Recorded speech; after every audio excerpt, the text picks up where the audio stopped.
So now we find ourselves at a tomb. It's 4 days we've been at this tomb. Come up here, guys. Jackson, get in your tomb. Because now we have a different situation here. What we have here is we have a different type of worship now.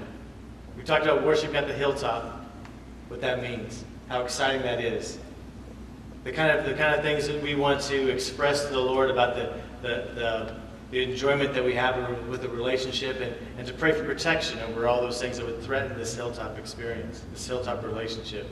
We've also seen this worship in the valley, where we see that there is pain, there is confusion, there is frustration, there is hurt. But we also see over and over again in our own lives, and here in this particular story, that God reveals enough of himself so that we can keep on walking one step at a time. But now we're at another place of worship. We're at the grave. Not just any kind of grave, we're at an open grave. And why are we even here? It's not because the crowd found themselves here. It's because Jesus, come over here.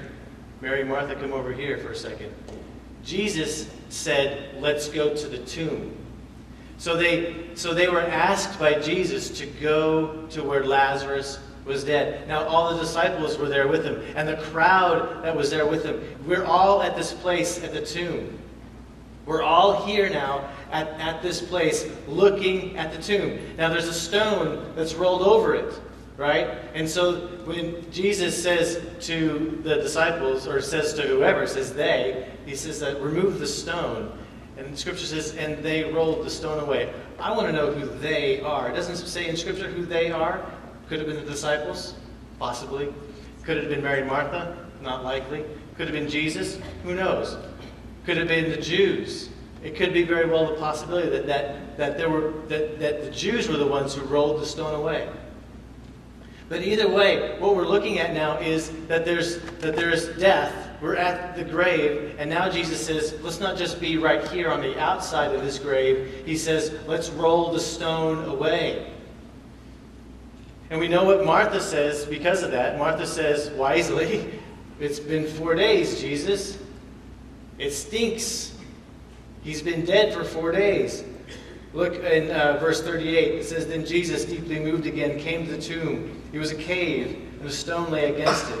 And Jesus said, take the stone away. And Martha, the sister of the dead man, said to him, Lord, by this time there will be an odor, for he's been dead for 4 days. And Jesus said to her, did I not tell you that if you believed, you would see the glory of God? And so they took the stone away. When I look at this event here with Jesus right smack in the middle of it, I'll turn you this way, just like that. That work? Right in the middle of this event, when I see this in my own life, my own place of worship, this place at the grave, I obviously go to the funeral of my daughter. And I remember that moment because there were a lot of people around me at that time. Around my wife at that time. And they were doing the same thing the Jews were doing for Mary and Martha. They were comforting us. And they did a great job comforting us. The church that we were at did a great job. The church that we came from also came. We just had people all over the place. To the point to where my dad, who was a person who, he's still living, so I don't know why I'm using was, but my dad is a person who likes to keep to himself. And so being in a crowd full of people was a little bit uncomfortable for him, except when he saw the generosity and the type of comfort that my church family was giving to my wife and I. He looked at me and said, I get it. I understand now. This makes total sense why you'd want to be involved with these people.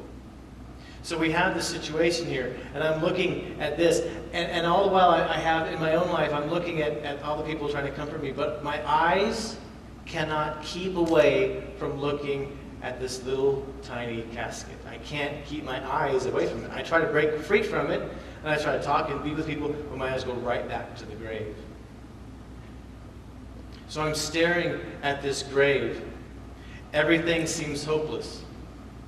And especially now that Jesus says to them, roll the stone away. And now it's exposing this big black hole in the ground.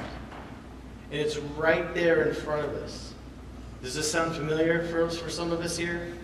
The pain is so strong, the pain is so severe that the hole is right in front of you. Everything you do, everything you think, everything you want to believe is corrupted by this hole. You try to push it away and it snaps right back. You try to pray it away and it comes right back. There's something going on with this hole. And Jesus is the one who said, roll the stone away. Let's look inside the hole.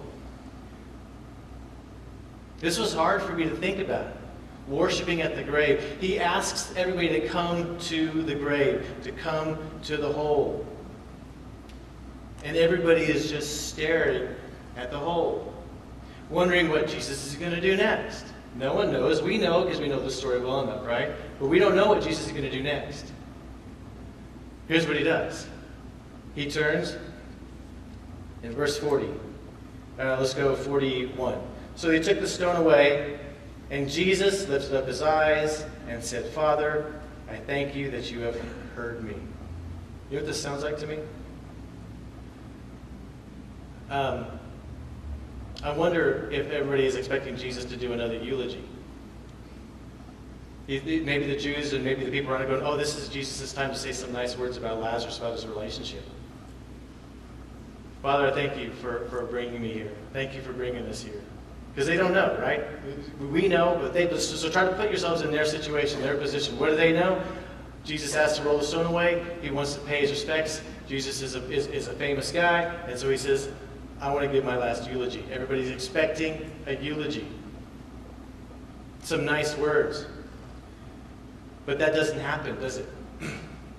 Instead of saying nice words about the dearly departed, he says something completely and totally different.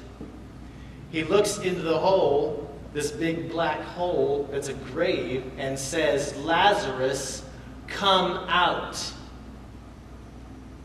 Now, I want to slow us way down here for a second because I don't know if it's just me or what, but I want all of us to examine this scene right here, okay? We're looking at the hole. We have the disciples. We have Jesus. We have Mary and Martha. We have all of us here who is wondering what is happening. And Jesus looks into the hole and he says, Lazarus, come out. You know that moment in your life where like a bike accident, for those of us guys, you know, when you're riding your bike and you have that accident, everything goes in slow motion. You just see the ground coming really fast. I'm wondering right now, at this moment here, what was everybody doing? They're looking at the hole. Jesus just said something really remarkable, and now everybody's just staring at the hole. What's happening? What's just going to happen? Mary and Martha, what is happening? The Jews out here, what is happening? The disciples are going, well, I know what's going to happen, because they know this whole thing, right? So in this moment, in this time that's slowing down moment, where we're staring at the grave, at whatever it is that is this pain that we have in our lives that's so big that we can't get rid of it. And now Jesus just says to us, life, come out. What belongs in a grave?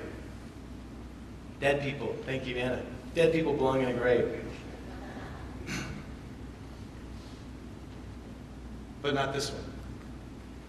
This one, Lazarus, comes out of the grave. And he does this because Jesus has the power. John, the writer of this gospel, he is focusing all of our attention at this moment. This miracle is the last miracle before the crucifixion. Everything about this moment right here is focused on what is happening, what is going to come out of this grave, what's going to come out of this hole. Life comes out of the hole, because here's the thing. Jesus does not do eulogies. Jesus does not do funerals. Life comes out of the relationship that Jesus has. The things and the power that Jesus has over death conquers those things. He does not do funerals. He looks at the grave, he looks at the hole and says, life, you're going to come out of this. So I have this hole. My wife and I had this hole. I can say now, 11 years later, after the death of Anne Marie, 11 years later, I can show you time and time again, where life did come out. Didn't come out the way I thought it would. Didn't come out the way we oftentimes think it does. But life comes out of this hole. Jackson, you're not dead anymore. Get up out of here. Here's the principle. Worshiping at the grave means that we need to see God as sovereign and simply trust that. The grave doesn't go away because Jesus doesn't do funerals. Life comes out of this grave. Let's worship some more.